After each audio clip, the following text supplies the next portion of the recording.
Weeks after the original deadline, Augusta leaders finally settled on a 2026 budget today. After coming to terms with a massive shortfall in the general fund, commissioners decided to not raise your taxes, but cuts across the board will impact every facet of the city. Your city government reporter Sydney Hood joining us live from the municipal building right now. And Sydney, what does all of this mean for the year ahead? Well, it took weeks and all of this morning and the first part of this afternoon to finally pass that budget, and by a slim margin at that. But how this will reshape city services will be determined by each department facing cuts in the weeks to come. The vote was narrow. 6 commissioners voting yes, 5 voting no.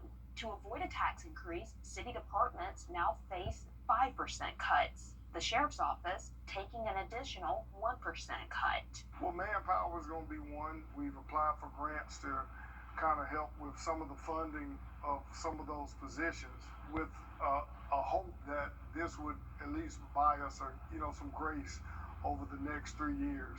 The library, debated all morning, is now at a 5% cut, matching city departments. There is a conversation very early on about, potentially furloughing individuals. We're proud today to pass a budget where we didn't have to have any furlough days. Outside organizations saw some of the steepest losses, eliminating discretionary funding for nonprofits.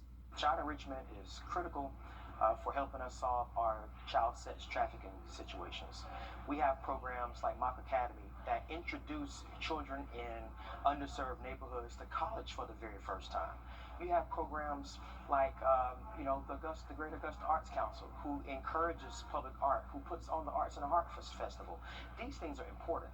To reach a balance, commissioners are relying on one-time funding, including a 6-month hiring freeze and money pulled from a streetlight project. One thing we did do is we did not raise property taxes, which there's a lot of people that are going to be happy about that. The work begins now to see how departments will work through cuts and which services will be impacted. It would actually depend on the respective department. Some of that may mean services being reduced, or it could actually mean the reduction in force. Next year's budget has delivered. It's delivered the cuts, it's delivered the efficiencies, and it's certainly delivered not a tax increase that's going to burden the constituents and residents of Augusta and Richmond County. And now that that budget is approved, departments are now being asked to identify where these cuts land, whether it be in services, overtime, or staffing. The budget, of course, goes into effect on January 1st. A big decision made today. Thanks, Sydney, for staying on top of it. A lot of questions still remained on what those cuts will look like for certain organizations that are affected. Thanks for that. Tonight, 12 on Your Side has uncovered top brass made a trip